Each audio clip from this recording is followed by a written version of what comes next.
Okay, so we take a look at these setups in our Rory. Okay, first on the left-hand side, we can see the ball position firstly. A little bit too far back in the stance for my liking. With this club being teed up, we want to be hitting it slightly on the way up with that swing arc. We don't want to be coming down on the golf ball too much. If the ball now in this position on this left-hand image is more sort of towards that middle part of the stance, it's going to encourage you to do one of two things. Either hit down on the golf ball, which will cause that kind of slice spin out to the right, or you're going to lean back onto your trail foot and then cause you to try to sort of scoop it up in the air. So that was the first thing in terms of setup. The second thing now, that left-hand grip particularly, for me, is in sort of slightly weaker position. We can see there's not really much of the logo showing on your left hand. Now, your natural left-hand position, if it was to hang down from your shoulder, you'd find your sort of palm would face in towards your left thigh. And if we look at it sort of a face-on mirror image, we would see a bit more of the logo, as you can clearly see now on this right one. If we zoom in on these two here now, these little creases that your thumb and forefinger make, as you can see, going up towards your right shoulder.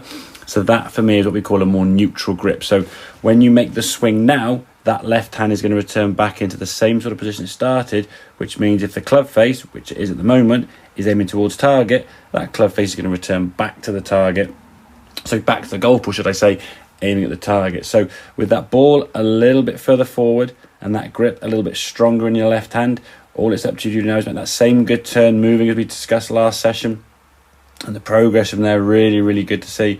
We can now move our body, get back into impact with our left arm and hand in its natural sort of hang and orientated position, and then release the body through onto that left side. Now you can see, because of that original ball position, there's a little bit hanging back here on the right side. I wouldn't worry about that quite too much at the moment. I'd focus more on getting that ball position further forward, getting that grip more in that left hand, being slightly stronger, and work on the things we discussed there from session one. As I said, we don't want to overthink things, try and keep things as simple as we can and focus on one or two things absolutely most at any one time. So hope that all makes sense. Any questions, obviously give me a shout, and I'll catch you in the next lesson. Cheers, Roy.